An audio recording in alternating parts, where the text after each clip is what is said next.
Ladies and gentlemen, would you please welcome longtime executive producer of The Simpsons, Al Jean, and the man who took us to Springfield, the creator, Mr. Matt Groening. So, Matt, how is it for you celebrating 20 years here at MIPCOM with a bunch of cheese-eating surrender monkeys? As a representative of the burger-eating invasion monkeys, it's an honor to be here. And I just want to say, first of all, thank you to all the fans out there for supporting the show for 20 years. Thank you to all the channels who have broadcast The Simpsons for 20 years and given us such great support.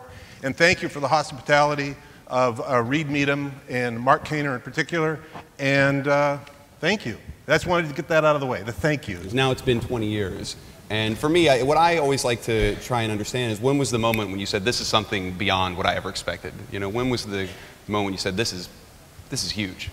I'll tell you, it was back in the very, very beginning of the series. I was actually building a house, and there was Bart Simpson graffiti on the side of my house. And I don't think they knew I lived there. So that's when I thought, this is really going to be something. Yeah. And Al, how about you? Well, tell us how you got involved in the show. Like, when did you first hear about it, and then how did you kind of become a part of the Simpsons family? Well, I've been a fan of Matt's work in Life in Hell, which was in American newspapers. And Sam Simon, who was developing the show with Matt and Jim Brooks, knew me from the Gary Shandling show. And they were looking for writers to help turn the Tracy Ullman shorts into a half-hour series. And honestly, none of the people that we knew wanted the job because it was 2 days a week and it was a cartoon. So we lucked into the greatest thing in my career, which was coming to The Simpsons right at the start. Why do you think the show's been on so long? Why has it been such a success? 20 years. I think there's a few things. I think the way the show was conceived by Matt, it's just incredibly diverse. Like, no matter who you are, there's a character you can relate to. If you're smart, it's Lisa. If you're perverted, it's Mo. And on the other hand, the fact that the characters don't age is key, because if Bart was now 30 years old, wearing short pants and living in his parents' house, it would be pretty pathetic. Or I guess he'd be Italian. But and we do. We work really hard. We know that the show is so important to so many people, and we don't want to let them down. Except the Italians. Except the Italians. We're in France, right? Yeah. Okay. Now, what I love about the show, one of the things that I love about the show, there's so many, but the one is that everybody's fair game. Is there ever an issue or a topic that you said, we can't talk about X, or do you guys go after everything? Pretty much no. I mean, Rupert Murdoch played himself on the show as the head of an army of evil robots. You know, there's certain issues that would just be too insensitive, things that are just too tragic, I think, to make fun of. But we've had a pretty wide run. Yeah. We try to make jokes in the room, in the writer's room, and then, if they make everybody go, oh, then we don't put them on the air. Right. Yeah. That's the test. That's the litmus test. Yes. Yeah. Has there been things that have gotten almost up to air and then you pulled it at last minute? Well, there are things that are weird that the censors will do. Like, we just had a show where Bart put liquor in the teacher's coffee, and she got drunk, and there's a school headline that says, "Teacher reveals size of principal's penis." Except the network said that that's unacceptable, and we said, what is acceptable? They said, if you said principal's wang, that would be okay.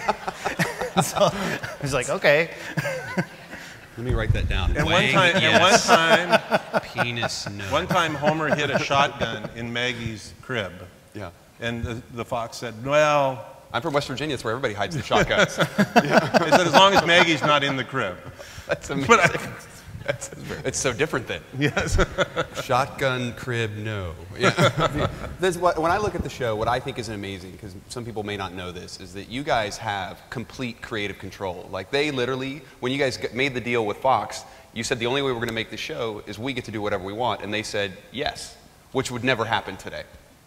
It was right at the beginning of the network, yeah. Yeah, it was the beginning of the Fox network. They were willing to try all sorts of crazy things, and I think they just didn't pay attention to animation at the time. At the time, there were no other primetime animated series on the air, yeah. And so they didn't even know what to look at, you know, so they let us get away with whatever we wanted, and I think the reason why they leave us alone is because the ratings are so good. Futurama's on the air. Your show also made it possible for countless other people to have careers in animation on television. Well, what I like about what's going on in animation these days, and the difference between 20 years ago and now, is that television is full of shows that don't look like any other shows. Yeah. You know, that they've got a definite visual look, and they're shows that are aimed at adults, and they're shows that are aimed at kids and families, and the fact that that we were at the beginning of it. I get to say, you know, we did it. I think we helped. You know, I think something like South Park might have found its own way and been its own hit, but great. I mean, I love animation, so I'm really thrilled. And, you know, there's a concurrent boom in features that started at the same time with The Little Mermaid. So I love animation, and this is its golden age, I think. And I think that we were actually responsible for the success of Snow White and Pinocchio. Absolutely. So, Walt Disney would have been nothing without you guys. I tell that to people all the time.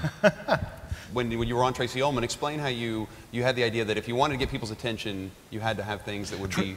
On the Tracy Ullman show back in 1987, when it started, they told me that I would have 2 minutes per week to do some animation. And so I said, oh my God, what can you do in 2 minutes? And then they said, no, not 2 minutes, 1 minute. And I said, oh no, what can I do in 1 minute? And they said, well, no, not 1 minute. 15 seconds. 15 seconds 4 times in the show. And so I just thought there's no way. And then I thought, well, maybe. Let's see what I can do. And it seemed to me the solution to that problem was to do physical mayhem, that people would remember, you know, like a TV commercial. And so that's why all the physical gags with Homer strangling Bart happened back then. And that's where it started, because we had no time to stretch out and explore character or nuance or any of that other stuff. And what was great about that was you found out very quickly how much information you can get across in animation. 15 seconds seems like a very short amount of time, but it's amazing what you can get in it. And that's what, for me, it was a great learning experience. And then when we were able to take those little short cartoons to series, it seems like we'd already had 3 years of practice.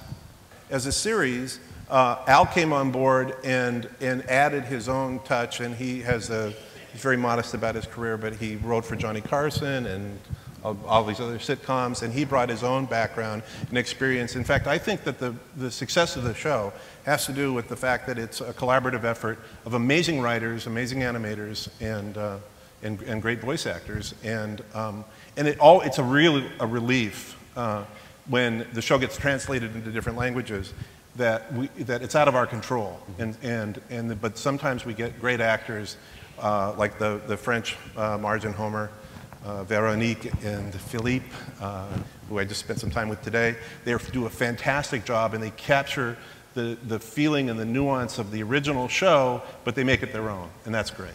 To the magic of hologram technology, I'm actually in beautiful downtown Springfield, while you losers are in the south of France. But I am glad to be here. As we all know, MIPCOM has plagued mankind for ages, but we've never been closer to a cure. Homer, MIPCOM isn't a disease, it's a trade convention.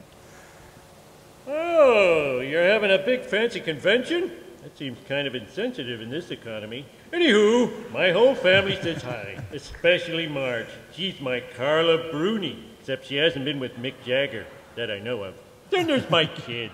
Lisa's well-behaved like Switzerland, Maggie's small and quiet like Luxembourg, and Bart is a dangerous rogue like North Korea.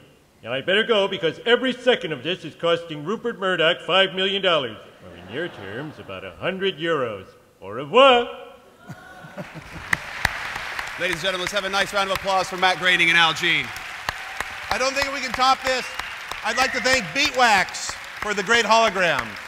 Thank you all. Thanks, Al.